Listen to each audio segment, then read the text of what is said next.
자, 여러분들, 저는 이제 페이지 31페이지에 보면 그리스도인의 내적인 원리에 대해서 제가 이제 강의를 할 텐데요. 이 강의는 어떻게 보면 우리 데이비드 섹스턴 목사님이 그리스도인의 마음, 사실 우리가 이게 마음이라기보다는 생각이에요. 저게 생각인데 그 부분에 대해서 이제 데이비드 섹스턴 목사님이 이제 아웃라인을 얘기했으면 저는 좀 깊이 들어가서 우리에게 진짜 필요한 내용들. 근데 제가 이제 이 표현한 것들은 다 청교도의 사고를 가지고 또한 청교도 책들을 인용해서 제가 쓴 거니까 여러분들이 한번 잘 들어보시길 바라요. 그리고 굉장히 중요한 내용들이 담겨져 있어요. 자, 이제 31페이지에 보시면 오늘날 신앙인들 가운데서 왜 성경에서 말하는 열매가 그리스도인에게 나타나지 않는가라는 의문이 대두되고 있다라고 얘기했죠. 진짜 우리가 여러분들 생각해 보세요. 과연 우리 교회들이 저는 이제 개혁주의 목사로서 또는 청교도, 사실 개혁주의 목사로 청교도 목회를 해요. 저는 청교도 목회를 한다고 저는 자부심을 갖고 있어요. 그런데 제가 청교도 목회를 개척했을 때서부터 지금까지 하면서 느껴진 게 있는데 뭐냐면 현실, 즉 현실에서 다른 복음주의에서 가르치고 개혁주의에서 가르치는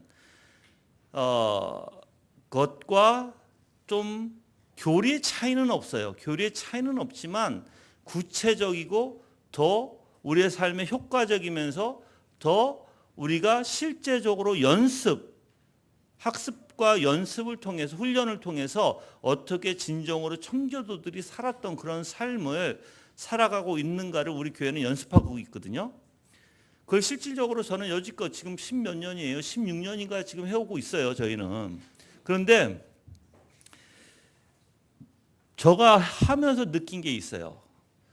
내가 한 가지 여러분들한테 물어볼게요. 여러분들 잘 생각해 보시고 이제 속으로 대답하시면 될 거예요. 여러분들은 여러분의 동기, 여러분의 생각과 마음 안에 있는 동기, 의도, 목적 이런 것들을 생각하시고 사시나요?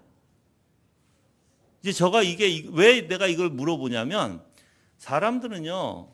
이제 여러분들도 지금 자리에 앉아 있지만 내가 이 자리에 왜 앉았는지, 무슨 목적으로, 무슨 이유로, 무슨 동기로 내가 이 자리에 앉았는지 생각하고 앉았나요?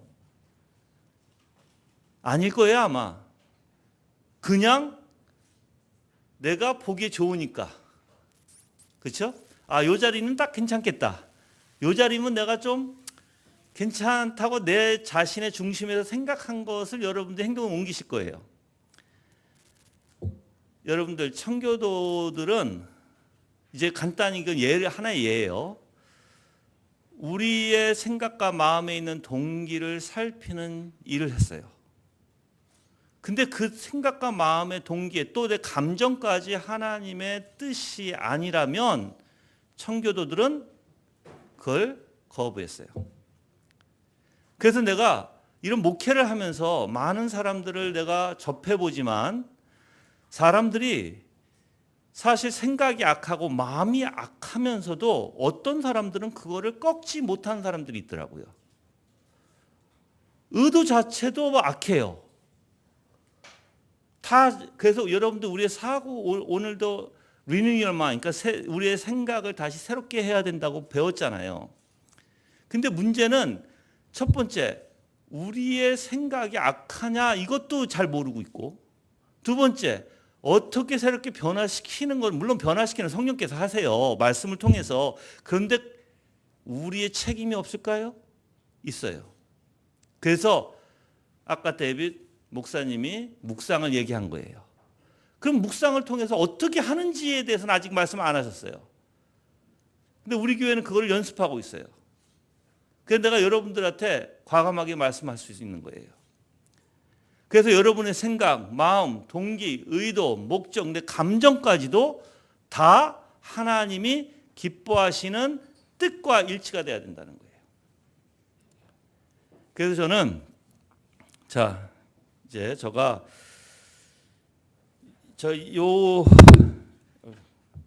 요 강의를 제가 쭉 아울러서 얘기하면서 딱 키포인트만 제가 말씀을 드릴게요. 막 이거 쫓아가려고 하지 마세요. 그냥 저 말을 들으시면 돼요. 예. 먼저 여러분들이 한번 이렇게 생각해 볼게요. 우리는 분명히 청교도들은 이렇게 표현해요. 구원의 목적. 물론 우리가 구원의 목적, 핵심적인 목적은 뭐죠? 하나님의 영광이에요. 예, 영광. 근데 이 영광을 드러냄에 있어서 꼭 필요한 것이 있어요. 꼭 필요한 것이 바로 우리를 어둠 가운데서 불러내셔서 아름다운 덕을 선정케 하려 함이라라고 얘기하잖아요. 베드로전서에서. 자, 아름다운 덕을 선정케 함이라고 하는 것이 뭐냐면 바로 그리스도의 형상을 담게 하는 거예요. 왜 그리스도의 형상이 이렇게 이 형상이 회복이 중요하냐면 형상이 회복이 없으면 뭐가 없게 되냐면 관계가 없게 돼요. 하나님과의 관계가 없게 돼요. 하나님의 관계 때문에 우리는 그리스도의 형상, 즉 하나님의 형상을 다시 회복되어져야 돼요. 이게 중생에서 생기는 거예요. 그러면 생각해 보세요. 내가 그리스도의 형상으로 다시 회복돼서, 그러니까 점점 회복되어 가는 건데, 점점 회복되어 가면서 하나님이 뭘 원하시죠? 마지막에 결국에는 바로 우리가 영화 안에, 즉 영화 안에서 예수 그리스도께서 재림으로 오시고 새 예루살렘과 새 땅이, 그래서 우리가 그 안에서 살면서 뭘 누리기를 원하세요? 하나님이 온통 그리스도의 형상이 완전해지는 거예요. 우리에게 완전.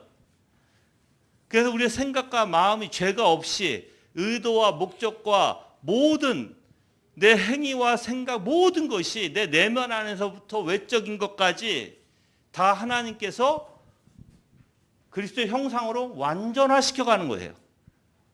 그래서 우리가 천국을 생각하면 뭘 생각해요? 바로 이걸 생각하는 거예요. 이게 우리의 소망이에요. 그러면 이 땅에서 분명히 하나님께서 성화 안에서 점점 그리스도의 형상으로 변화되게 하시잖아요. 우리를. 그렇죠? 더 가깝게 이제 이 길로 영화 가운데 완전한 그리스도의 형상으로 우리는 성화 안에서 점점 가까이 가게 되고, 이걸 이제 내가 성숙이라고 표현할게요. 이걸. 그럼 여러분들이 생각해 보시면 그리스도의 형상이 얼마나 중요한지 알게 돼요. 말씀은요. 자, 여기까지 이해하셨으면 이제 중요한 게 있어요. 말씀에는 사실 두 개를 정확하게 명시하는데, 하나는 하나님, 하나는 인간. 그래서 하나님의 속성이 무엇이며 하나님의 뜻이 무엇인지 분명히 성경은 말씀하고 있어요. 인간의 타락이 무엇인지, 아까도 타락 얘기했죠? 목사님이 전적 타락에 대해서 이 타락과 부패함이 무엇인지 성경은 분명히 말씀하고 있어요. 그런데 이 타락된 인간, 육의 생각을 가지고 있는 인간, 이 생각은 하나님과 어떻게 된다 그랬어요? 반대된다 그랬어요. 하나님은 거부한다 그랬어. 우리의 육의 생각은 어둠 속에 있었고 그 진리에 있지 않다고 그래요. 오직 누구만이 이 하나님의 속성과 뜻을 이해할 수 있냐면 중생한 사람이에요. 중생한 사람. 중생한 사람은 하나님께서 조명을 주시고 이 조명을 통해서 하나님의 뜻을 깨닫게 하시고, 이 뜻을 통해서 우리가 이 말씀에서 하나님의, 즉 그리스도의 영광을 보게 하시고, 이 영광을 통해서 뭐가 변화가 되냐면 바로 내 내면이 변화가 시작이 돼요. 그래서 여러분들이 잘 아시다시피 고린도 후서 가볼게요.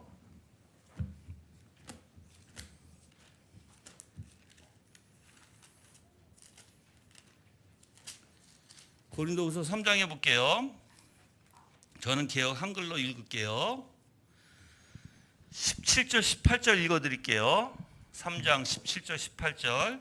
주는 영이시니 주의 영이 계신 곳에는 자유함이 있느니라. 우리가 다 수건을 벗은 얼굴로 거울을 보는 것 같이 주의 영광을 보매 저와 같은 형상으로 화하여 영광으로 영광에 이르니 곧 주의 영으로 말미암느니라 그랬죠. 근데 여기서 정말 중요하게 보실 부분이 하나 있는데 18절에 우리가 다 수건을 벗은 얼굴로 거울을 보는 것 같이, 이것은 하나님의 말씀을 통해서 우리 자신을 본다는 거거든요. 하나님은, 그러니까는 그 말씀을 통해서 이제 뭘 보냐면 그리스도의 영광을 본다는 뜻이에요. 이게 말씀을 통해서 그리스도의 영광을 보는데 저와 같은 뭐예요? 형상으로 화하여 영광으로 영광이 이르니 이렇게 얘기했죠. 즉 그리스도의 형상을 가지려면요 행위에서 나오지 않아요. 행위에서 나오는 게 아니라 뭘 봐야 된다고요? 그리스도의 영광을 봐야 된다고요. 그래서 중생한 사람들은요 다 그리스도의 영광을 보게 돼 있어요. 근데 존 오웬이 이런 말을 해요. 그리스도의 영광을 보지 않으면 자연인이다라는 표현을 해요. 자연인, 아직까지 중생하지 않은 자다. 중생하지 않은 자는 또한 그리스도의 영광을 보고도 아름다운 것을 못 느낀다 이렇게 얘기해요. 오직 누구만 하나님의 영광을 보고 아름답게 생각할까요? 위대하게, 위엄 있게, 찬란하게 누가 생각하죠? 그리스도인들만 생각할 수 있다는 거예요. 그게 생각의 변화예요, 여러분들. 성령께서 조명을 통해서 우리에게 생각이 변화를 주시는데 또한 깨달음을, 이해를 주시는데 뭘 주시냐면 바로 그리스도의 아름다움이 무엇인지 보여주고 있는 거예요. 근데 여러분들 그리스도의 아름다움이 뭐예요? 그러니까 내가 얘기해요. 그리스도의 영광, 하나님 너무 아름답다, 너무 위대하시다. 뭘 보고 얘기하죠? 여러분들이 자연을 보고도 하나님의 위대하심을 생각할 수 있죠, 그렇죠? 와, 하나님은 너무나 광대하시고 위엄이 있으시다, 전능하시다라는 볼 수 있어요, 자연을 통해서, 그렇죠? 근데 절대 볼 수 없는 게 하나 있어요. 바로 그리스도의 안에 있는 거예요. 여러분들 우리가 출애굽기 33장에 보시면 이런 표현을 하잖아요. 예수님 여호와 하나님께서 출애굽기 33장에 볼게요.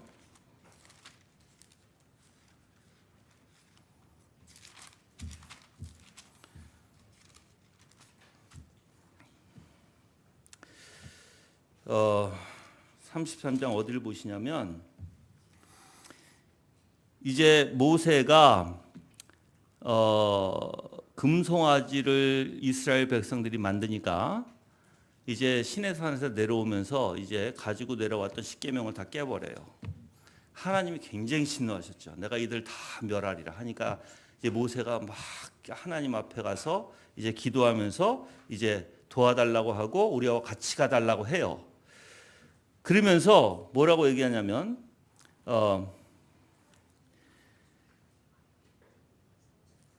자 이제 모세가 그렇게 여호와 하나님 앞에 부탁하니까 하나님이 내가 가주겠다 하면서도 계속해서 모세가 그러면 나한테 증거를 보여달라고 하는데 뭘 보여달라고 하냐면 하나님의 영광을 보여주소서 이렇게 얘기해요. 이게 33장 18절에 나와요. 한번 읽어볼게요. 모세가 가로되 원컨대 주의 영광을 내게 보이소서. 19절에 여호와께서 가로사다 내가 나의 모든 선한 형상을 내 앞으로 지나가게 하고 여호와의 이름을 내 앞에 반포하리라. 나는 은혜 줄 자에게 은혜를 주고 긍휼히 여길 자에게 긍휼을 베푸리라 했죠. 자, 그리고 나서 34절에 이제 4절에 볼게요. 34장 4절부터 읽을게요. 모세가 돌판 둘을 처음 것과 같이 깎아 만들고 아침에 일찍 일어나 그 두 돌판을 손에 들고 여호와의 명대로 시내산에 올라가니 여호와께서 구름 가운데 강림하사 그와 함께 거기서 서서 여호와의 이름을 반포하실세 여호와께서 그 앞으로 지나가시면 반포하시되 여호와라 여호와라 자비롭고 은혜롭고 노하기를 더디하시고 인자와 진실이 많은 하나님으로다. 인자를 천대까지 베풀며 악과 과실과 죄를 용서하나니 형벌받을 자는 결단코 면제하지 않고 아비의 악을 자여손 3, 4대까지 보응하리라 그래요.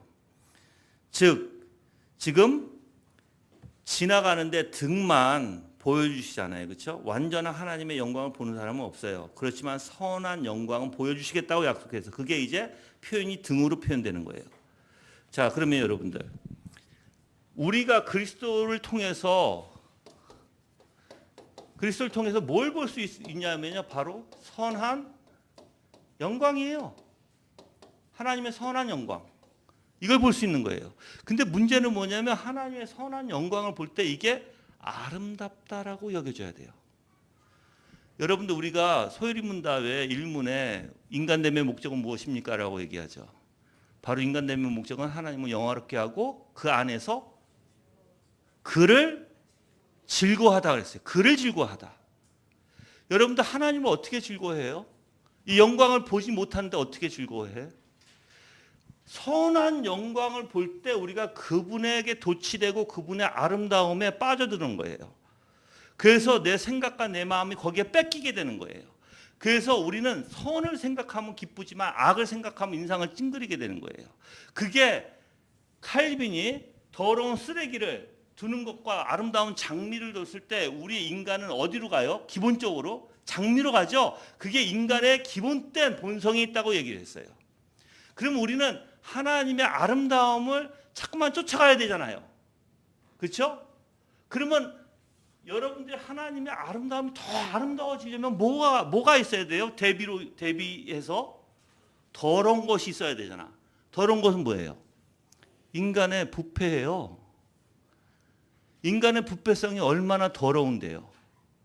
그래서 우리가 개혁주의다 하면요, 또 청교도다 하면요, 인간의 부패, 나는 정말 죄인이라는 것을 깨닫고 하나님 앞에 겸손히 엎드리고 하나님의 아름다움만 보려고 하는 그러한 생각과 마음이 있는 게 개혁주의고 청교도예요. 이제 여기서 이제 조금 더 깊이 들어갈게요. 자, 그러면 여러분들이 분명히 우리 인간에게는 생각이라는 게 있어요. 그렇죠? 영의 생각이 있고 육의 생각이 있어. 영의 생각은 생명이고 육의 생각은 사망이야. 그건 성경에 나와 있습니다. 근데 여러분들이 어떻게 하면 여러분들 이 생각이 오늘도 아까 데빈 목사님이 얘기하셨을 때 우리가 이 생각을 올바로 해야 되거든요. 진리에서 하나님의 말씀을 가지고 진리에서 했는데 생각을 올바로 할 수 있는 방법은 사실 설교에서도 중요하고요. 말씀 묵상하는 데서도 중요해요. 그리고 내가 생각을 올바로 하기 위해서는 내 상황, 우리는 상황 가운데 있잖아요. 그렇죠? 이런 상황들이 나한테 악하고 나를 자꾸만 유혹하는 그런 상황들을 자꾸만 나는 끊어버려야 돼요. 그렇죠? 내 생각을 올바로 잡으려면. 근데 여러분들도 잘 알다시피 우리의 생각이 그렇게 쉽게, 만약에 여러분도 어떤 고민이 있거나 누굴 미워하거나 누구 어떤 걱정 근심이 있으면 그 생각이 쉽게 사라져요? 사라지지 않아요. 이거 쉽게 반복적으로 계속해서 생각을 하게 돼요. 근데 이 생각이라는 원리는 굉장히 희한해요. 왜 그러냐면 우리가 생각을 하기 시작하잖아요. 그리고 습관적으로 반복적인 생각이 나오잖아요. 그러면 존 오웬은 이렇게 얘기했어요. 우리의 생각에 골을 낸다 그랬어요. 골을 내서 만약에 그 골이 쉽게 그 생각에 다시 반복적으로 습관적으로 쉽게 빠져들면 우리는 바로 그 골이 있기 때문에, 물이 흐르는 그 골이 있기 때문에 우리는 쉽게 글로 빨려 들어가서 다시 그 생각을 할 수밖에 없다 그랬어요. 그래서 우리의 생각을 정말 선한 것으로 갖추기 시작하는 것은요, 쉬운 것은 아니에요. 부단히, 아까도 얘기했죠. 데빈 목사님 굉장히 부단히 우리 열심히 그런 노력이 있어야 된다 그랬어요. 그렇지 않으면 우리는 절대로 생각이 올바른 것을 잡을 수가 없어요, 여러분들. 자, 그러면 내가 여러분들한테 생각이 올바라야 모두 올바르게 돼서 말도 올바르게 나오고 마음도 올바르게 갖고 행동도 올바르게 나와요. 근데 이 생각이 하나님께서 기뻐하시는 생각인지 아닌지를 여러분들은, 우리가 이제 얘기하면 그러니까는 성경 말씀과 여러분들이 항상 그래서 이제 내가 요거를 표현할 때 나는 하나님의 나라라는 단어를 많이 써요. 저는 하나님의 나라를 제가 김재성 교수님 지금 저기 글 듣고 있는데 강의를 듣고 있는데 하나님 나라에 대해서 듣고 있어요. 근데 저는 이거를 많이 벌써 말을 하고 있었어요. 근데 이 하나님의 나라라고 하는 이 땅의 나라와 다르죠. 제가 이걸 간단히 얘기하면 하나님의 나라는요 선해요, 거룩해요, 의로워요. 그래서 모든 것이 모든 하나님의 속성으로 이루어진 게 의롭고 거룩하고 사랑스럽고 오래 참고 거기에 온유하고 긍휼이 많고 은혜가 충만한 게 하나님의 나라예요. 그러면 이 세상은 아니잖아요. 이 세상은 막 남을 미워하는 게 있고 자기의 중심대로 재는 게 있고 무엇이 자기 중심에서 나한테 타당하고 나한테 유익이 되는지 그것 짜맞추기 위해서 막 생각이 돌아가고 막 거기에 바삐 우리는 살게 되고 우리는 어떤 목적이라도 나는 내가 분명히 조금이라도 이게 나한테 손해보는 일을 하기 싫어하고 이게 이 세상의 원리예요. 생각이고 하나님의 나라와 반대되죠. 그래서 하나님의 나라는 겸손한 자들이 들어가는데요. 이 세상의 나라는 겸손하면 못 먹고 사는 게 이 세상의 원리예요. 이 세상은 어떻게든 내가 먹어야 돼. 어떻게든 경쟁에서 이겨야 돼. 어떻게든 내가 잘 나가야 되고 내가 잘 먹어야 되고 내가 잘 살아야 되고 내가 어떻게든 이겨내야 돼. 근데 하나님의 나라는 죽어져야 돼요. 반대로. 그 희한해요. 이게 완전 반대죠. 그러면 하나님의 나라를 지금 여러분이 좀 이해하셨으면 자 보세요. 여러분의 정신적 사고 자체가 하나님의 나라에 하나님이 기뻐하시는 그러한 정신적 사고인가 한번 보세요. 이거를 가지기 위해서 묵상이라는 걸 하고 설교라는 걸 듣게 되는 거예요, 여러분들. 그래서 이거를 사실 은혜의 수단이라고 표현하는 거예요. 이거를 은혜의 수단. 이거를 하지 않으면 안 돼요. 근데 사람들은 자기의 중심에서 자기의 유익을 위해서 자기가 기뻐하고 자기가 잘 먹고 자기가 잘 사는 원리에서 다 경쟁을 하고 있고 다 그것을 아이들에게도 그렇게 가르쳐. 여러분들 제가 한번 이렇게 볼게요. 여러분들 어떤 사람이 지금 요번에 굉장히 안 된 일이 일어났잖아요. 이태원에서 많이 다친 사람도 있고 죽은 사람도 있어요. 많아요. 너무나 많아요. 너무 안타까운 거예요. 진짜 기도가 저절로 나오고 그 부모님들 생각하면 마음이 얼마나 힘들까 저는 생각을 해요. 그래서 기도가 저절로 나와요. 자, 그런데 제가 극동방송을 들으면서 한 가지 느낀 게 있어요. 그게 기도하는 게 있잖아요. 거기에. 오늘 들으니까 왜 이렇게 아픈 사람들 암 걸려서 우울증에 걸려서 그런 사람들만 기도해달라고 나오더라고요. 근데 내가 기도를 들으면서 내가 느낀 게 있어요. 하나. 참 희한하다. 이 목사님들 기도는 나와 나의 기도가 좀 다르구나. 이 목사님들 기도는 고쳐 주실 줄 믿습니다. 아멘. 그렇죠? 그렇게 기도하세요. 어떤 자매가 전화했어요. 목사님, 난 지금 3년 동안 그렇게 어머니가 힘들어하시고 아파하시고 기도를 3년 동안 했는데 지금 아무 변화가 없습니다. 그래서 기도를 해달라고 요청하더라고요. 또 그 목사님이 또 이렇게 기도하세요. 이 자매와 이 어머니가 고쳐줄 줄 믿습니다. 그게 기도예요. 여러분들 가만히 생각해 보세요. 그게 진짜 하나님이 원하는 것일까요? 그게 하나님의 나라의 것일까요? 생각해 보시라고요. 하나님의 나라의 것은 이렇게 기도했을 것 같아요. 우리의 마음은 고쳐주기를 원하고 우리의 마음은 그 자매와 어머니가 또한 암에 걸린 분들이 또한 우울증에 걸린 분들이 주님의 은혜로 낫기를 바랍니다. 그렇지만 그리 아니하실지라도 이분들이 믿음을 잃지 않고 이분들이 하나님 앞에 좌절하지 않고 이 어려움과 힘든 상황 가운데 이겨낼 수 있는 믿음을 더하여 주시옵소서라고 그렇게 기도해야 되지 않을까요? 근데 여러분들 생각해 보세요.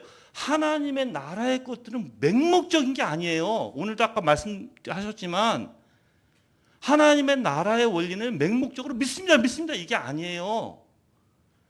여러분들 우리가 그래서 생각해 보세요. 믿음의 원리는 그게 아니라는 거예요. 믿음의 원리는 항상 하나님을 향하게 돼 있어요. 어디에? 하나님의 뜻에 향하게 돼 있어요. 내 뜻이 아니라. 그럼 하나님의 뜻이 그리 아니하실지라도가 나와야 돼요. 예수님의 기도처럼 그리 아니하실지라도 내가 담담하게 그 길을 걸어갈 수 있도록 나에게 믿음을 더하여 주시옵소서가 나와야 되는 거예요. 그게 내 중심이 아니겠죠? 여러분들 우리가 잘못하고 있는 게 뭐냐면요. 종교라는 원리 안에서 희한하게 우리의 욕구 여기에 사로잡혀요. 욕구에 사로잡혀서 욕구가 내 생각과 내 마음을 주장하게 만들어요. 이게 바로 사탄이 노예질하는 거예요. 우리한테 노예시키는 거예요. 우리는 욕구에 사로잡히는 게 아니에요. 생각과 마음에. 생각해보세요. 여러분들 돈 벌고 싶으니까 거기에 욕심이 있으니까 돈을 벌죠. 내가 아름다운 옷을 사고 싶은 욕구에 욕심에 사로잡히니까 옷을 사죠. 그렇죠? 근데 여러분들 필요에 의해서 사야 돼요? 욕심에 사로잡혀 사야 돼요? 필요에 의해서 사야 되는 게 하나님의 나라예요. 욕심에 사로잡혀서 살아가는 게 아니에요, 우리는. 근데 희한하게 종교 안에서 뭐냐면 그렇게 항상 말은 하나님 하지만 이상하게 내 생각과 내 마음은 다 내 중심에 빠져서 하나님의 뜻을 찾는 것이 아니라 말은 지금도 얘기했죠. 아까도 하나님의 뜻 이렇게 표현했어. 근데 우리는 어떻게 보면 생각과 마음이 하나님의 뜻에 돌아가지 않고 계속해서 자기의 뜻을 찾고 있고 자기의 뜻으로 자기의 중심으로 근데 말씀만 읽고 하나님 그래.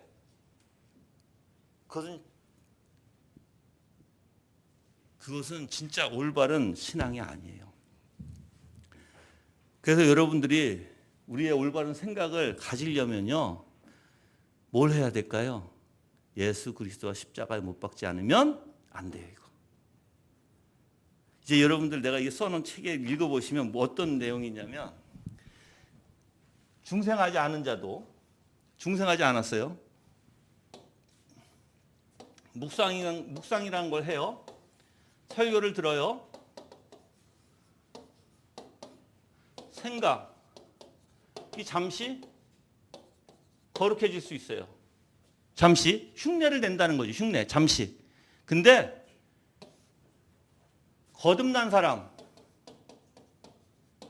사람들은 잠시 생각이 거룩해지는 것이 아니라 이 사람들은 마음에서부터 이 본성 자체가 거룩해서 모든 생각과 원리와 이유와 목적과 다 이게 거룩으로 나와요.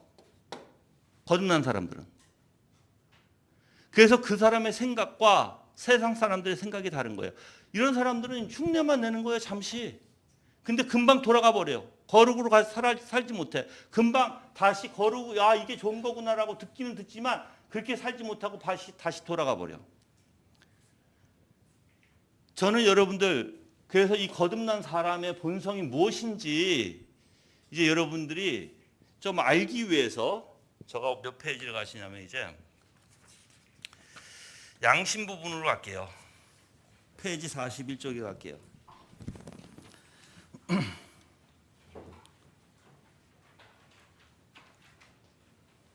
전 몇 시까지 강의하면 돼요? 8시까지? 네. 아유, 아직까지 1시간 남았네. 자, 우리 양심은요. 지금 이렇게 내면 안에 거룩이 있으려면요. 요걸 이제 설명해 주는 거예요. 내면 안에 거룩이 있으려면 첫 번째 양심에 대해서 알아야 되는데 이 양심에는 다 있어요. 모든 인간이 다 있어요. 양심은. 즉 악인도 양심이 있고 의인도 양심이 있어. 양심이라는 원리는 다 있어요. 그런데 거룩한 양심은 누구에게만 있어요? 그리스도인들에게 거듭난 사람에게만 양심이 있어요. 근데 이 양심이 희한하게 속이는 게 있어, 우리를. 속이는 게. 그게 첫 번째, 두려워하거나 의심하는 양심이에요. 한번 읽어볼게요. 두려움과 불안 속에 있는 양심은 죄로 고발하고 하나님의 진노로 그리고 죽음 및 심판을 예상하는 것으로 영혼을 위협한다. 의심하는 영혼은 믿는 것이 더 악한 것인지 아니면 의심하고 추정하지 않는 것이 더 악한 것인지 잘 모르고 허공에 떠 있다. 이 양심은 영원한 진리에 대한 어떤 진지한 인상을 충분히 갖고 있을 정도로 끼어 있고 그러기에 구원받을 가능성이 농후하므로 악한 양심 가운데 가장 희망적이지만 그리스도 안에서 안식을 찾을 때까지는 이 양심을 가진 자에게 평안과 확신을 줄 수 없기 때문에 여전히 악하다 그랬어요. 이게 두려워하는 양심이에요. 근데 이 양심을 청교도들은 조명받은 양심이라고도 표현해요. 이 양심을 조명 가운데 있는 양심이라고 표현해요. 자, 근데 이 형태의 양심에 대한 패너의 첫 번째 해결책은요, 양심의 의심을 허용하지 말아야 되고, 의심을 복음 안에서 제공된 은혜를 믿고 받아들이라는 요구를 받을 때 부지런히 은혜의 수단을 사용하고, 아까도 내가 은혜의 수단 얘기했죠? 은혜의 수단을 사용하고, 이 부분에서 내가 좀 더 설명할 거예요. 어떻게 은혜의 수단을 부지런히 사용할 수 있는 법이 무엇인지. 하나님의 복음의 은혜에 자신을 던지고 하나님이 자신의 부르심과 자기 아들의 은혜를 효력 있게 하실 때까지 기다려야 한다는 것이다. 기다려야 되는 은혜의 수단을 통해서 계속적으로 이런 사람들은. 자, 두 번째, 도덕적인 양심이 있어요. 아주 이 도덕적인 양심이 힘들어요. 왜 그러냐면 꼭 신앙인 것 같이 보여요. 이 도덕적인 양심은. 자, 이 형태의 양심은 하나님의 율법에 기반을 두고 있기 때문에 얼마간 좋은 요소를 갖고 있다. 얼마간. 이 양심은 사회 속에서 도덕적인 미덕을 행하고 정의와 평등을 보존하며 선행을 행하고 사람들 간의 공동 평화를 유지하는 데 큰 이점을 갖고 있다.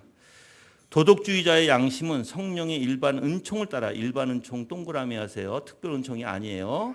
일반 은총을 따라 외적으로 도덕적 미덕과 선행을 행할 수 있어요. 이같이 좋은 속성에도 불구하고 도덕주의자의 양심은 사실상 거듭난 자의 선한 양심과 달라요. 그럼 도덕주의자의 양심은 성령으로 말미암아 그리스도의 피를 믿는 믿음을 통해 변화된 것이 아니에요. 그것은 단지 본성의 빛의 조명을 받은 것에 불과하지만 이것도 조명받아서 나타나는 도덕적인 반응이에요. 거듭난 자의 양심은 복음으로 말미암아 조명을 받고 생각과 마음속에 새롭게 기록된 법으로 장식된 것이다. 따라서 도덕주의자의 양심은 실제적이고 지속적이고 영적인 선을 결코 행할 수 없어요. 잠시뿐이에요, 이것도.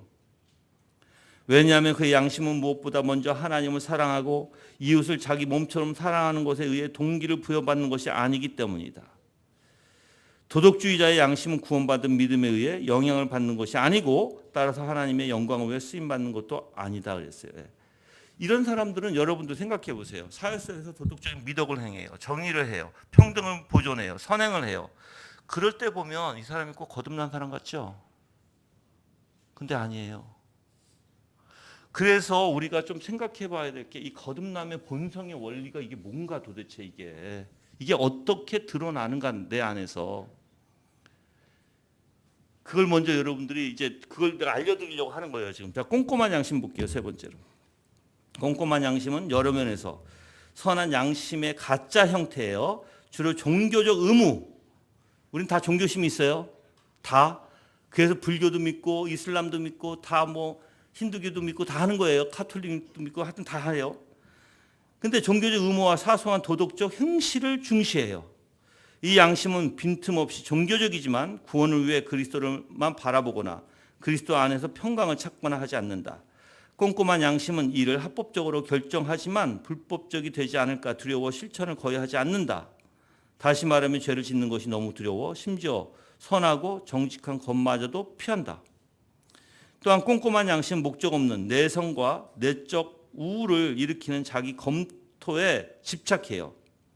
그래서 자기 자신을 자꾸만 살피는데 때로는 자기 자신에 빠져버려요. 살피다가. 이 부분도 내가 좀 이따 얘기할게요. 오늘날 일부 병든 영혼이라고 표현하죠. 자기 자신을 점검한다는 이유로 자기에게 집착하는 경향을 갖고 있어요. 이거 정말 큰일 납니다.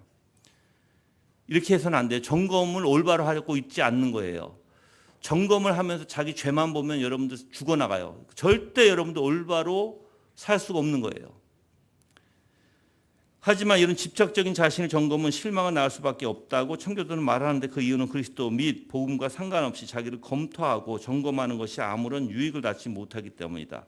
이런 점검은 자기 자신 안에 있는 죄만 점검하면 절대로 여러분들한테 유익될 게 없고 오히려 더 우울증에 빠집니다, 여러분들. 그래서 절대 하지 마셔야 돼요. 점검도 올바로 하셔야 돼요. 자, 그래서 청교도는 자기 점검은 필수적이지만 필수예요. 그것이 다음과 같은 사실과 분리되어서는 안 된다고 말한다. 자, 예수 그리스도. 여러분 자신을 한 번 바라볼 때 그리스도 몇 번 바라봐요? 10번을 바라봐라 그랬어요. 그러니까 누구에게 더 집중하라는 거예요? 그리스도에게. 오직 그리스도만이 참된 믿음의 대상이 될 수 있기 때문이다. 자, 하나님의 말씀. 하나님의 말씀은 자기 검토와 은혜의 표지 및 열매의 적절한 근거를 제공하기 때문이다. 그래서 하나님의 말씀으로 자기 자신을 검토하는 거예요. 자기 기준에서 검토하는 게 아니라 자기 생각과 자기 중심에서. 절대 그러면 안 돼요. 성령. 오직 성령만이 말씀을 통해 자기 자신의 구원 사역에 빛을 비출 수 있기 때문이다 했어요. 뭘 통해서? 말씀을 통해서. 그래서 청교도는 만일 그리스도의 말씀, 성령이 없이 자신을 검토한다면 그것은 확실한 파멸이라고 말한 칼빈의 견해에 동조할 것이다. 반면에 하나님 말씀과 성령으로 말미암아 그리스도 안에서 자신을 검토한다면 많은 유익을 얻을 수 있을 것이다. 왜냐하면 이런 자기 검토를 통해 우리는 구원이 올바르게 예수 그리스도와 그분의 십자가의 죽음의 기초를 두고 있고 우리가 그 구원에 인격적으로 참여하고 있음을 확신할 수 있기 때문이다. 그랬어요, 여러분들. 자, 그래서 여러분들 자기 자신을 점검하고 검토하는 건 굉장히 중요해요. 그런데 문제는 뭐냐면 자기의 기준에서 자기가 자기 자신만을, 자기 자신의 죄만을 본다면 거기에 빠진다면 이것도 습관이거든요. 그래서 항상 어떻게 해요? 우리가 우리 자신을 보면 어떻게 해요? 아, 나는 죄인이에요. 나는 하나님 앞에 난 큰 죄를 졌어요라고 하지만 뭘 할 수가 없는 거예요. 그리스도 앞에 나가지를 못해요. 그냥 자기 자신에 빠져서 그렇게 허덕이고 있는 사람은 저는 굉장히 많이 봤고 우리 교인들도 있었죠? 지금 모르겠지만. 예. 자, 네 번째, 오류에 빠진 양심을 볼게요. 이 양심은 하나님의 말씀을 잘못 적용했기 때문에 다양한 무지와 잘못된 관념들을 포함하고 있어요. 그래서 사무엘 아네스리는 이렇게 말했다. 양심은 때때로 거짓 규칙을 참된 규칙으로 파악하는 등 하나님의 뜻에 대해 오류를 범함으로써 옳은 것에 대해서 무지로 속임을 당한다. 또 때로는 올바른 규칙을 잘못된 행동에 잘못 적용함으로써 사실에 대한 무지로 속임을 당하기도 한다. 잘못된 정보를 가진 양심은 사람의 유전과 거짓 교리를, 신적 권세를 가장해서 하나님의 뜻으로 취한다 그랬어요. 그래서 오류에 빠지는 양심을 따르는 것은 수렁에 빠질 때까지 눈먼 죄인이 자신의 눈먼 양심을 따르는 것이다. 양심의 위반은 항상 악하고 오류에 빠진 양심을 따르는 것은 악하다. 하지만 완전하고 중간길이 있다. 즉 양심의 지식은 하나님의 말씀으로 개선되고 따라서 그 지식을 따르는 것도 개선된다. 여기서 계속 성령, 말씀 이렇게 나오죠. 성령, 말씀. 이러한 오류들을 고칠 수 있는 것은요. 오직 성령과 말씀이에요. 그것밖에 없어요. 자, 혼미한 양심 또한 마비된 양심 이것도 이제 다 똑같은 원리예요. 여기 읽어보시면 돼요. 그런데 이제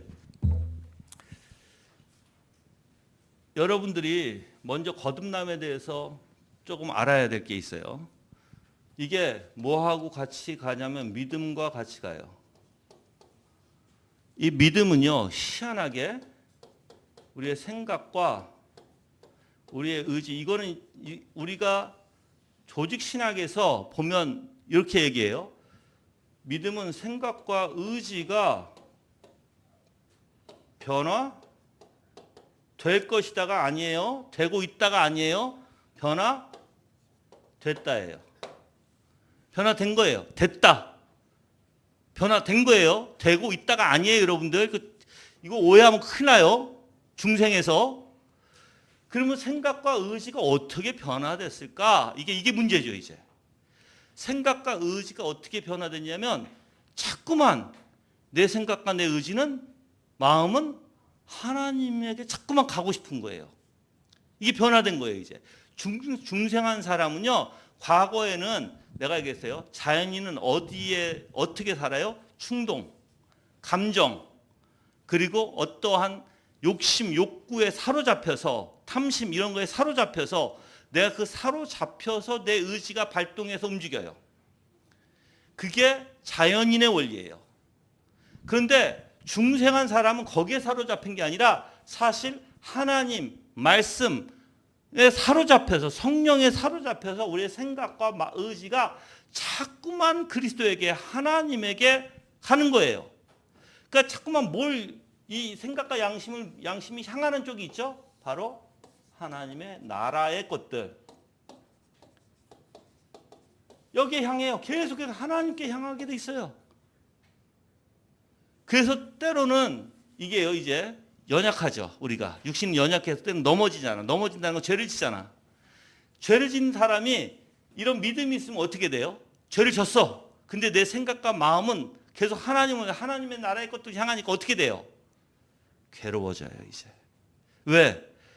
죄를 졌다는 것은 내가 무엇에, 아까도 얘기했어요, 사로잡혀서 빠져서 내가 죄를 진 건데, 연약해서. 근데 내 마음과 생각은 자꾸만 하나님의 나라의 것을 향해 나가니까 반대로 나는 괴로운 거예요, 이제.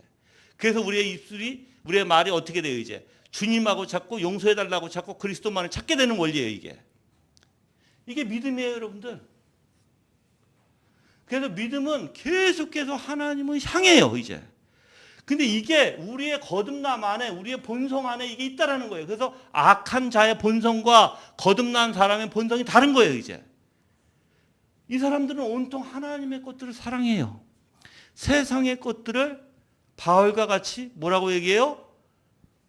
정말 자기가 이 세상의 것들을 다 배설물같이 생각하고 등지고 오직 촛대를, 그러니까 앞에 있는 목표를 향해서 달려간다 그러죠. 그렇게 되는 거예요. 그게 믿음이에요.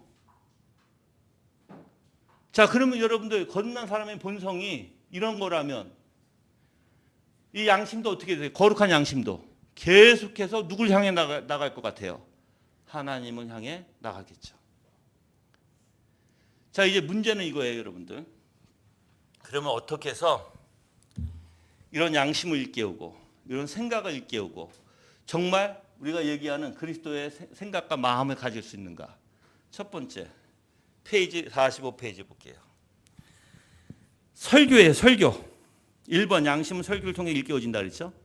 설교입니다. 첫 번째는. 근데 어떤 설교를 들어야 되는지 잘 들으세요.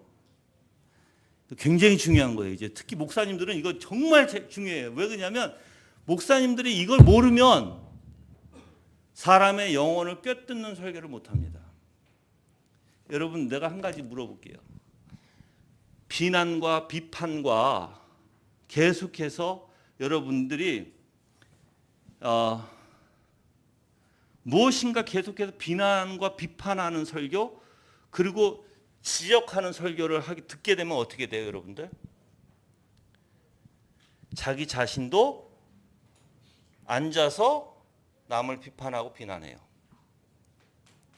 여러분들, 내가 무슨 설교를 어떻게 듣고 무슨 가르침을 어떻게 받느냐에 따라서 여러분의 생각이 완전 달라지는 거예요. 근데 비난과 비판과 계속해서 지적하는 설교를 들으면, 자 보세요. 지적하는 설교를 들으면 어떻게 돼요? 사람이 웅크러들어요. 그리고 내가 아까도 얘기했죠. 내 자신을 보게 돼요. 근데 올바로 보지 못해요, 이제. 왜? 지적하게 되면 뭐가 있어요? 거기에 죄는 있지만 뭐는 없어요? 그리스도의 아름다운 영광은 보지 못하는 거예요. 그게 문제가 되는 거예요. 그리고 요즘에 이제 우리가 잘 비판하잖아요. 정부에 대해서, 좌파 우파에 대해서 많이 비판하잖아요. 그렇죠? 여러분들, 저는 항상 이렇게 얘기해요. 성경에 좌파가 있고 우파가 있어요?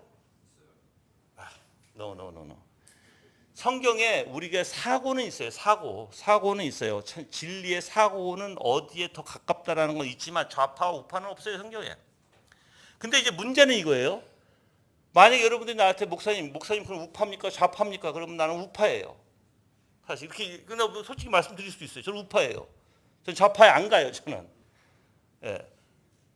근데 여러분들이 생각해 보시면 이래요. 성경에서 예수님이 그 나라에 그때 당시에 왕이 있었죠. 잘못된 정책이 있었죠. 그런 것들을 비판했었나요? 아니에요. 예수님 비판하지 않았어요. 뭐만 가르치셨어요? 하나님의 나라에만 가르쳐서 하나님의 나라. 똑같아요. 무엇을 내가 듣느냐에 따라서 성도들의 생각이 거기에 따라가게 돼 있어요. 자, 그러면 여러분들은 성도가 정말 하나님의 것들만 생각하고 하나님의 것들을 가득 차게 설교하려면 몇 가지가 필요해요. 여기 읽어볼게요. 오늘날 우리는 최고의 설교자는 교리를 매우 효과적으로 가르치는 자라고 말하겠지만 했어요. 그렇죠. 그래서 개혁주의는 교리를 잘 가르치는 자 이렇게 표현해요. 사실 개혁주의는. 그런데 청교도는 이상하게 약간 달라요. 약간. 청교도는 설교자의 최고 능력은 교리를 가르치는 능력과 말씀을 일상생활 속에 적용시키는 능력을 함께 가르친다고 믿었다 했어요. 그래서 청교도는 뭐 했어요? 이런 거예요. 말씀, 교리, 적용. 이게 삶에 나타나는 열매 이렇게 될게요. 이렇게. 이거예요. 이게 일치한 거예요.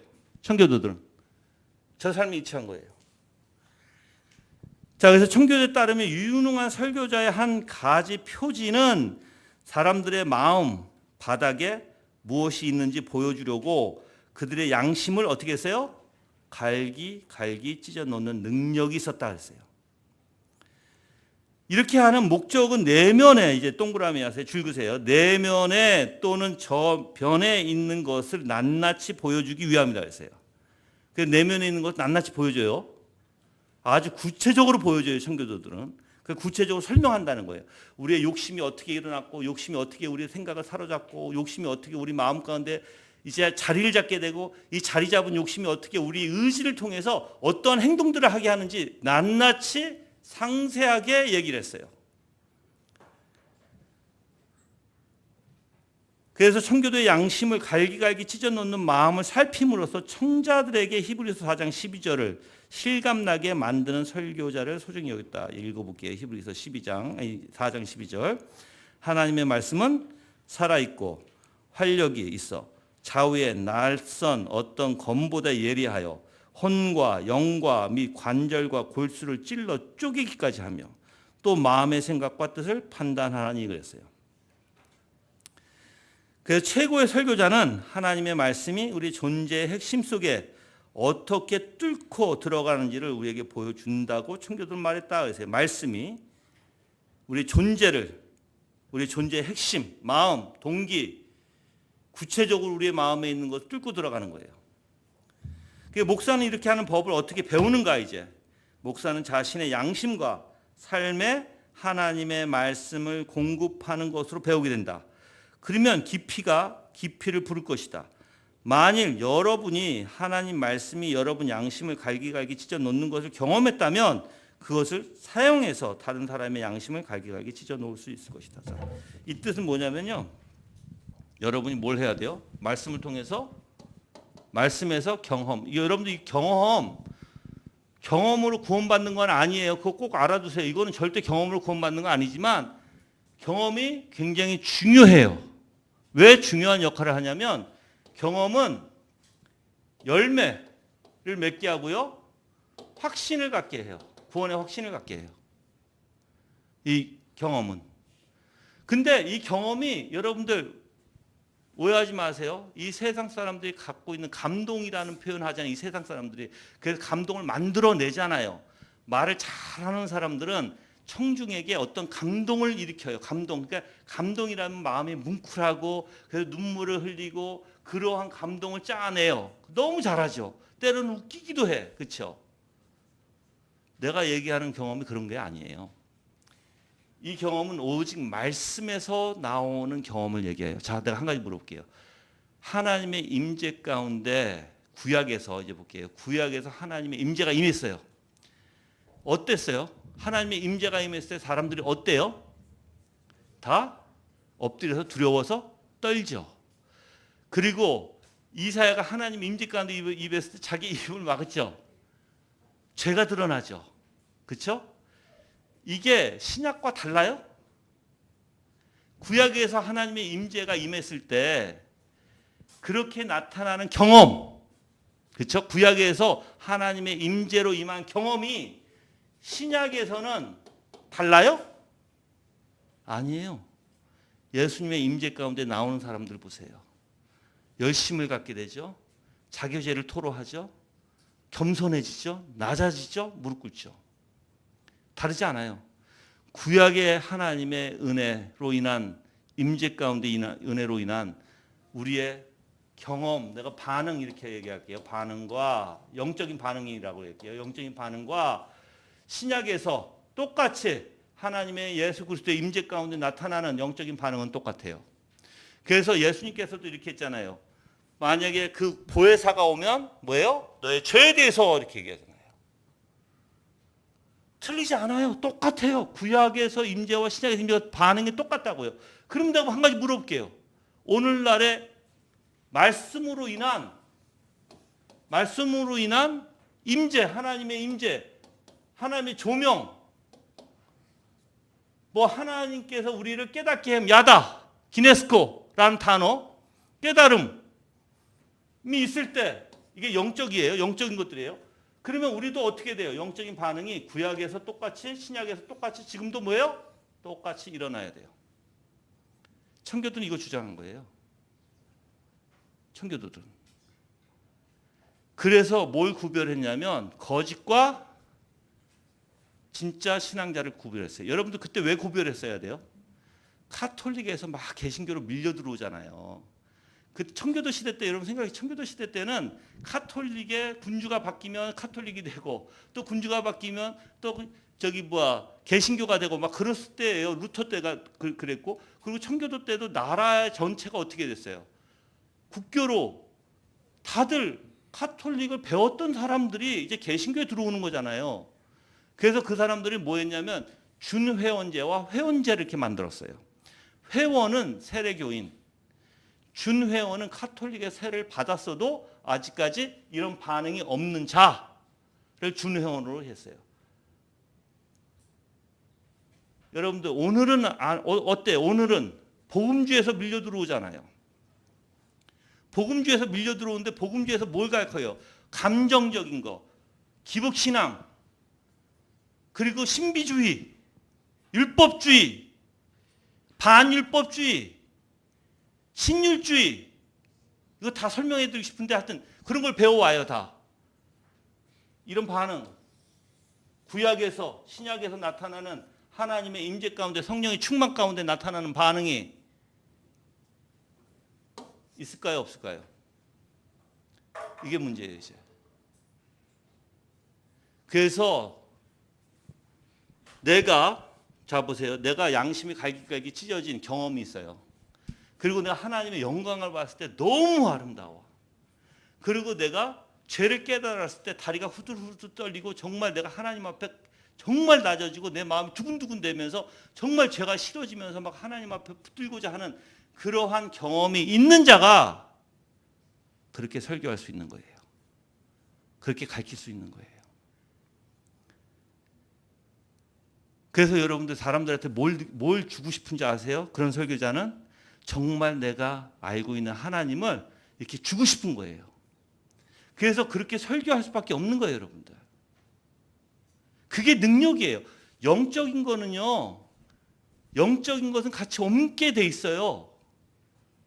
내가 그것을 알잖아요. 그래서 그걸 풀이해서 그게 얼마나 위대하고 얼마나 감사하고 얼마나 좋은 거고 얼마나 아름다운 것인지 내가 그래서 예수 그리스도의 십자가의 대속의 은혜, 또 예수님께서 사마리아 여인을 찾아가서 그 여인을 어떻게 보면 위로해주고 그 여인의 마음을 알아주고 또 38년 된 병자에게 찾아갔을 때와 혈류병을 알았던 여자한테 찾아갔을 때 그 마음을 내가 느끼게 되고 알게 되는 거예요.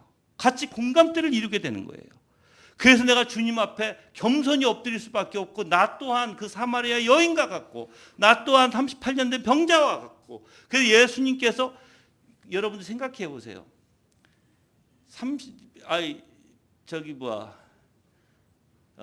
혈류병 앓은 여인 옷자를 잡았잖아요. 그 예수님 그냥 가실 수도 있어. 근데 왜 그 여인을 딱 누가 내 옷에 손을 댔느냐 왜 얘기하세요? 바로 그 여인을 진짜 구원해 주고 싶어서 하신 거거든요. 모르셨을까요? 알아요. 근데 그 여인이 부들부들 떨어요. 놀라고 염려되고 두려워서 걱정해서, 그리고 무릎 꿇고 솔직히 얘기하죠. 그때 예수님 뭐라고 하시냐면 내 딸아, 그래요. 내 딸아, 너의 믿음이 너를 구원했느니라. 자, 두 가지를 아셔야 돼요. 하나는 그 예수님의 얼마나 긍휼하시고 얼마나 자비하시고 얼마나 사랑이 그 여인에게 충만했는지, 그게 너무나 아름다움으로 다가와야 되고, 또 두 번째, 그 여인의 마음을 알아야 돼요. 그 여인의 마음이 얼마나 두려워 떨며 하나님 앞에 얼마나 낮은 마음이 있었는가. 바로 그 마음이 하나님의 나라의 마음이에요. 그 여인이 가졌던 마음이, 사마리아 여인이 가졌던 마음이 하나님의 나라의 마음이고요. 또한 38년 된 병자에게 너가 낫고자 하느냐라고 얘기했어요. 여러분들, 뭘 주시는 거예요? 소망을 주시는 거예요. 여지껏 한 명도 나를 들어다 저기다 저 우물에다 갖다 놓지 않았다는 거죠. 근데 예수님이 뭘 주세요? 너가 낫고자 하느냐? 소망을 주시는 거예요, 그 사람에게. 그래서 그 사람이 소망을 가지고 정말 자기가 낫고 싶은 마음이 생기는 거예요, 여러분들. 근데 예수님이 정확하게 아시죠, 그들의 마음, 그들의 부족한 마음들을. 우리가 38년 된 병자들이고요. 얼마나 우리가 낫고 싶어 하는데 38년 동안 오랫동안 거기에 앉아 있으면 여러분들 생각해 보세요. 근데 아무도 나를 알아주지도 않고 데려가 주지도 않아. 그래서 여러분들이 그러한 예수님의 아름다움을 알게 되고 그분이 나한테 긍휼을 베푸신다는 것을 정말 알게 될 때 내 마음이 어떻게 돼요? 열리게 되는 거예요. 그래서 우리가 여기서 얘기했잖아요. 오해하지 마세요. 양심을 찔러 갈기갈기 찢는다 그러죠. 많은 사람들은 이렇게 해요. 많은 사람들은 이걸 잘못 이해를 해요. 잘못 이해하니까 막 죄만 얘기해요. 여러분들이 이런 죄 졌잖아요, 저런 데 졌잖아요 하고 막 죄만 얘기해. 이게 양심을 찢는 거라고 생각하는 거예요. 절대 아닙니다. 그거는 내용을 죽여요. 오히려 그러한 설교를 들으면 나는 좌절할 수밖에 없고요, 힘이 안 나요. 말씀을 듣고도 그냥 풀이 죽어 있어요. 그냥 그게 그렇게 되는 게 아니라, 내 양심을 갈기갈기 찢어 놓으려면 여러분들 뭐가 있어야 되는지 아세요? 아까도 얘기했죠. 칼빈이 뭐라고 했어요?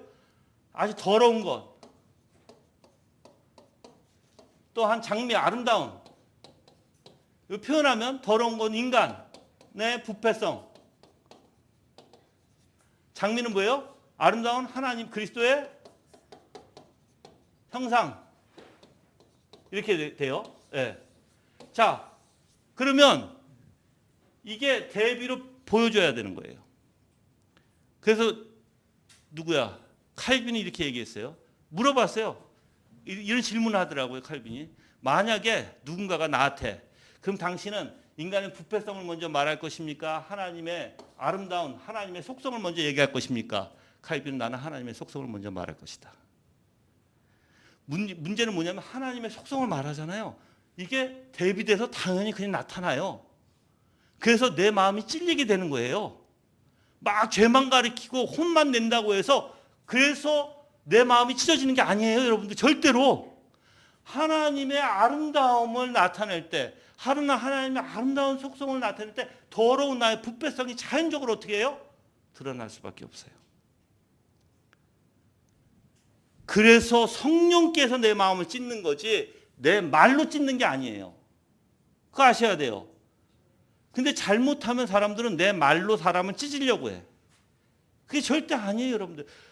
우리는 하나님의 아름다운 것을 전하고 인간의 정말 부패성인 것을 전하지만 내 마음을 찢는 것은 성령이 하셔야 되는 거예요. 성령이. 자, 그리고 두 번째 볼게요. 양심은 성경으로 지식을 얻어야 한다 그랬어요. 성경으로 지식. 청교도는 양심을 하나님의 말씀을 우리의 삶 속에서 적용시키도록, 자, 이게 중요해요. 우리 안에서 두신 기능이라고 본다. 그래서 우리 양심은 하나님의 말씀을 적재해야 한다. 우리는 양심은 성경의 가르침에 따라 교육을 받고 성경에 따라 판단하는 법을 훈련받아야 한다. 이렇게 되면 양심의 음성은 사실상 하나님의 음성이 될 것이다 그랬어요.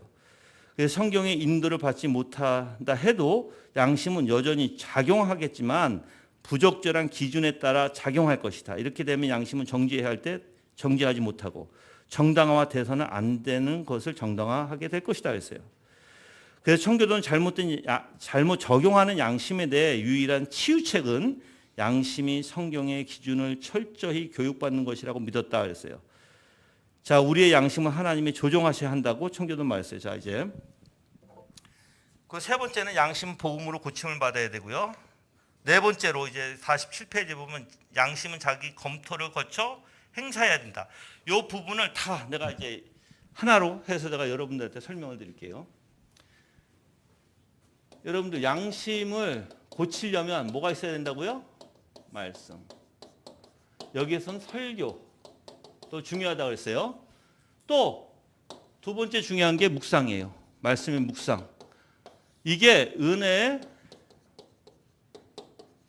수단인데요. 이 은혜의 수단은 간단하게 얘기하면, 그러니까 웨스트민스터 신앙고백에 따라서 간단하게 세 가지로 얘기하면 말씀,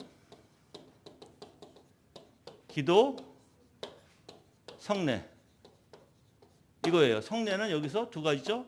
세례 그리고 성찬. 요거예요. 이렇게 돼 있어요. 근데 청교도는 요거를 좀 더 풀었어요. 개인적, 공동체적 이렇게 풀었어요. 개인적은 공부, 말씀 공부, 기도, 개인적인 기도, 그리고 연구, 성경 연구 이런 것들. 공동체는 예배, 그리고 교제, 그리고 성례, 그리고 똑같이 성경 공부 이렇게 했어요. 이게 개인적, 공동체적 이렇게 표현했어요. 이거 다 해야 돼요, 우리. 말씀의 중심이 돼서 개인적으로 공부도 해야 되고 기도도 해야 되고 연구도 해야 되고 공동체에서 예배도 드려야 되고 교제. 여러분들 교제가 같이 밥 먹고 대화 나누는 교제가 아니에요. 교제는 하나님의 역사, 내 삶의 하나님의 역사와 성경에서 내가 본 하나님의 아름다움과 설교를 통해서 어떠한 하나님을 나누는 게 교제예요. 교제의 핵심이 뭐예요? 하나님이에요, 하나님. 마르틴 로이드 존스 목사님이 이 부분에 대해서 아주 강력하게 썼어요. 아마 우리 카페에 그 자료가 다 있어요. 나중에 한번 읽어보세요, 여러분들. 자, 그래서 우리는 또 성례. 여러분들 성찬할 때 우리는 일주일, 그러니까 한 달에 한 번 해요. 첫 주에. 원래 성찬이 이걸 알아야지 여러분들이 왜 성례가 이렇게 중요한가 알아요. 성찬할 때는요. 만약에 우리가 요번 돌아오는 주일에 성찬이에요. 근데 우리 교회는 일주일 동안 뭐 하는 줄 아세요? 일주일 동안 전체 목사 또한 교인들에게 그리스도에게 묵상하라고 얘기해요. 수요일 날도 그래서 그리스도의 성찬에 대한 그리스도의 십자가의 대속이 무엇인지 설교하고요. 금요일도 원래 기도회인데 기도회를 바꿔서 또 예배를 드려요. 그리스도의 십자가 대속이 무엇인지 또 설명해요. 그래서 카톡이 있는데 카톡에 매번 올려서 한 주간 동안 온통 그리스도의 충만으로 채워져요. 그러고 나서 뭐예요? 주일날 성찬에 나오는 거예요. 만약에 그런 성찬이라면 그래서 매주 성찬이 있어야 된다고 칼빈이 사실 주장한 거예요. 그렇지만 제네바에서는 한 달에 한 번을 정했죠. 거기에 칼빈이 따랐고. 근데 여러분들이 이게 그래서 성례는 내가 계속해서 그리스도를 목적을 두고 마음을 두고 그리스도에게 더욱더 가까이 가기 위해서 그렇게 힘쓰고 애쓰는 거예요. 온통 말씀으로. 그게 묵상의 원리죠. 성경 공부도 마찬가지예요. 뭐 성경 공부는 여러 가지 이제 교리, 하이델베르그서부터 웨스트민스터 신앙고백서부터 벨직 신앙고백, 돌트 신앙고백, 스위스 제2 신앙고백 다 배워야 되고. 예. 자, 이게 이제 말씀이에요. 말씀의 중심. 이게 있어야 된다는 거예요, 여러분들. 이게 없으면 내 양심을 깨끗게 할 수가 없다. 여러분들, 내가 한 가지 물어볼게요. 여러분들은 신앙을 하나님 중심으로 하죠? 아멘? 왜 물어보는데 왜 대답도 안 하죠? 하나님의 중심으로 해야 되는 게 맞아요? 틀려요? 맞죠? 이걸 내가 조금 말씀을 드릴게요. 뭐가 하나님의 중심인지. 여러분들 기쁘세요? 기뻐하는 동기가 뭐세요? 기뻐하는 동기가 뭐예요? 그리스도여야 돼요. 그게 하나님의 중심이에요. 만족하세요? 여러분 삶 만족하세요? 동기가 뭐예요? 진짜 그리스도가 돼야 돼요. 근데 나는 여러분들한테 거짓말하는 게 아니에요. 진짜로 내가 그리스도를 만족해서 내 모든 인생의 만족이 나오느냐예요. 내가 그리스도를 사랑함으로써 내 이웃을 내가 사랑하느냐예요. 내가 그리스도에게 기쁨을 가지고 있을 때 내 인생에 내 삶에 다 기쁨으로 나오냐는 거예요. 이게 하나님 중심이에요. 하나님을 통해서 내 안에 역사되어지고 내 안에 역사되어진 게 그 수직적인 하나님의 관계 안에서 수평을 이루게 되는 거예요. 이게 없으면 여러분들 신앙이 아니에요. 그래서 우리는 부단히 어떻게 해야 돼요? 말씀에 초점을 둬야 돼요. 그래서 우리가 묵상이라는 것이 굉장히 중요한 거예요. 묵상이라는 게. 묵상을 올바로 하지 못하면 근데 사람들은 묵상을 올바로 못해요. 간단하게 이렇게 묵상이 뭔지 여러분 쉽게 이해하도록 공부하는 거예요. 연구하는 거예요. 칼빈이 그렇게 얘기했어요. 오웬이 그렇게 얘기했어요. 왜 그러냐면 여러분들 우리의 부패됐죠. 우리 머리는. 우리가 여러분들 그리스도인이라도 부패됐죠. 그렇죠? 근데 우리 자꾸만 잘못 알아가잖아. 그런데 이거 어떤 사람은 그래요. 내가 공부한 것까지 가만히 앉아서 이게 카톨릭이 하는 거예요, 여러분들. 가만히 앉아서 생각하고 주님 그래요? 맞아요. 이렇게 생각하는 게 카톨릭이 하는 거예요. 명상이라고 하는 거예요, 그거를 하는 게 아니에요, 우리는 이해, 즉 이해를 돕기 위해서 책도 읽어야 되고요. 성경 말씀도 읽어야 되고요. 책은 이해를 돕기 위함인 거 아시죠? 그래서 성경을 더 깊게 보기 위함이에요. 그래서 우리는 책도 봐야 되고 성경도 읽어야 돼요. 그래서 우리는 연구도 해야 되고 공부도 해야 되는 거예요. 그것을 끊임없이 하면서 내가 배우고 읽고 하는 바를 생각하는 것이 바로 묵상이다라고 존 오웬은 얘기하는 거예요. 그래서 여러분들 자보세요. 이제 목사님들은 항상 성경책 읽죠. 항상 책을 두고 공부하죠. 그럼 뭐가 더 있어야 돼요? 솔직하게 나 이거 솔직하게 목사님들한테 얘기하나. 그러면 뭐가 더 있어야 돼요? 내 양심의 정결함이 더 있어야 되고요. 거룩이 더 있어야 되고 열매가 더 많이 맺혀져야 되는 거예요. 왜? 목사들은 항상 하나님의 말씀을 들고 사는 사람이야. 항상 하나님 말씀을 떨어지면 안 돼. 근데 내가 얘기했잖아요. 저는 솔직하게 얘기할게요. 제가 많은 목사님 미국에 와서 한국에 왔는데 한국에서 내가 많은 목사님을 봤을 때 절대로 자기 마음에 있는 동기 살피고 자기의 생각과 마음이 하나님의 나라, 하나님의 영광에 있는지 살피는 목사 저는 한 명도 못 봤습니다. 진짜 솔직히 말씀드리는 거예요. 내가 이 내면의 얘기를 목사님들한테 얘기하면 다들 그냥 알았어 정 목사 그래. 그렇게 그냥 지나가 버려요. 얼마나 중요한 건데 이게. 사실 저는 내가 김재성 교수님을 굉장히 좋아하거든요. 이유가 있어요. 이거를 같이 대화를 나누실 수 있는 분은 내가 한국에 와서 딱 한 분이었어요. 바로 김재성 교수님이에요. 그래서 내가 내면에 대해서 얘기하면 김재성 교수님이 맞아. 그게 맞는 거야. 그렇게 당연히 해야지. 그러면 내가 근데 왜 안 해요, 목사님? 우리 교회들이 그것까지 알면은 우리 교회가 이렇게 됐겠어? 그렇게 얘기하시는 거예요. 근데 김재성 교수님이 이게 무엇인지 충분히 알고 계시고 이것에 대해서 저한테 맞다고 해주시고 얘기하시는 거예요. 여러분들 이제 시간이 됐는데 다시 한번 정리를 하고 이제 저가 마칠게요. 구원이라는 거는요,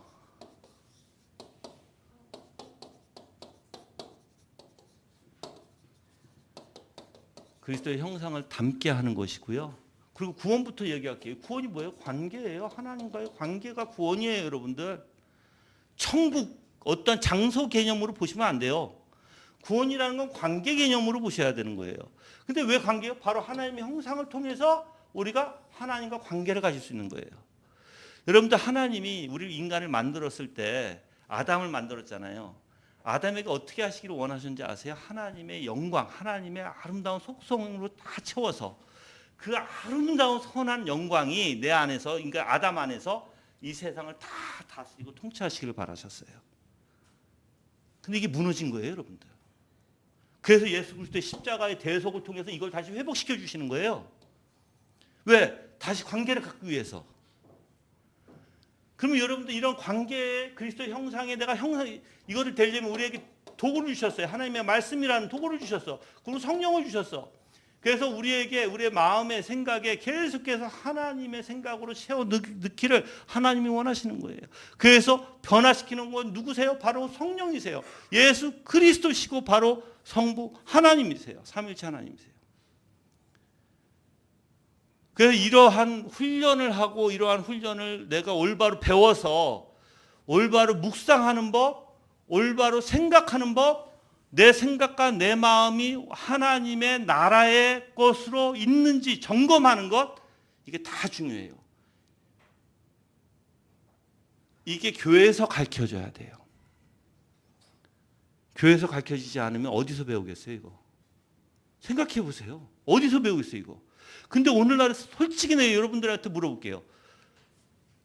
이 원리, 이렇게 과정 속에서 하나님의 생각으로 하나님의 영광을 보고 하나님 앞에 내 마음이 녹아내리고 정말 하나님이 맞습니다 하고 내 영혼이 찬양하고, 그래서 하나님의 말씀이 너무 달콤하고, 그래서 하나님의 말씀이 정말 내 안에서 너무 기뻐서, 그래서 내가 그리스도 형상으로 하나씩 닮아갈 때, 하나씩이 아니라, 여러분도 이거 아셔야 돼. 또 여러분 오해하시면 안 돼. 형상이라는 것은요, 열매라고, 성령의 열매라고 단수급으로 썼잖아요. 성령의 열매들이라고 쓰지 않았어요. 복수급으로 쓰지 않았어요. 그렇죠? 그래서 사랑과 희락과 이렇게 표현하잖아요. 그렇죠? 그거는 뭐냐면 중생했을 때 하나님의 형상 안에 그게 다 들어있어요. 이렇게 깔려 있어요. 근데 우리가 하나님께서 우리 섭리 가운데 우리를 가르쳐 주시고 인도하시면서 우리 부패된 걸 깎아내시고 모난 것을 깎아시고, 그렇게 하면서 닮아가는 원리가 이 하나님의 형상 안에 하나씩 완성시켜, 즉 있는 거예요. 없는 건 아니에요. 있지만 이게 더욱더 성숙해지는, 하나씩 좀 더 성숙해지는 원리로 하나님께서 우리의 섭리 가운데 인도하시는 거예요. 그래서 여러분들이 우리가 예수 그리스도 안에서 하나님의 형상을 점점 더 성숙으로 가야 되는 거예요. 그게 성화 안에 마땅한 일이라는 거예요, 여러분들. 자, 그렇게 하기 위해서는 뭘 해야 된다? 묵상을 해야 된다. 설교를 올바로 들어야 된다. 그래서 올바른 설교를 통해서 사람들에게 올바른 것을 가르쳐야 된다. 그거예요, 여러분들. 그렇지 않으면 안 돼요. 그래서 나는 여러분들에게 다시 물어보는 거예요. 이런 것을 구체적으로 가르쳐서 어떻게 사람이 자기의 마음에 있는 더러운 것을 깨닫게 되고, 어떻게 하나님의 아름다운 것을 보게 되고, 어떻게 하나님의 아름다운 걸 보게 되고, 또 어떻게 내가 묵상을 통해서 하나님의 것을 추구하게 되고, 하나님의 나라의 것을 내 생각과 내 마음에 가득 채워서, 그렇게 항상 여러분들 우리가 항상 살아가고자 하는데 그렇게 돼요? 안 돼요, 사실. 그렇지만 안 된다고, 항상 안 된다고 멈춰야 되나요? 아니에요. 믿음은 그렇지 않아요. 믿음은 계속해서 그걸 쫓아가게 돼요. 죽을 때까지 가요. 그렇게 교회가 되어야 될 줄 믿습니다. 그래서 저는 사실 이 원리를 제가 요번에 요걸 이제 썼지만 지금 이러한 책들을 조금 많이 써서 좀 내려고 해요. 근데 내도 읽지를 않더라고요. 사람들 안 사서. 그게 문제지. 근데 여러분들 이거 아니면 안 돼요. 이게 청교도예요. 이게 여러분들이 청교도 목회를 하고 싶으면 이게 바탕이 되지 않으면 청교도 목회 못 합니다. 내가 얘기하지만 청교도 목회, 청교도 양육, 청교도 교회라고 얘기할 때 이 지금 내가 말씀한 것들이 바탕이 되지 않으면 절대로 청교도 교회 못 해요. 그냥 흉내만 내는 거예요. 흉내만. 교리만 가르친다고 청교도가 아니에요. 아까 얘기했지만 청교도. 예. 자, 질문 있으세요? 없으세요? 예. 없으시면 기도하고 마칠게요.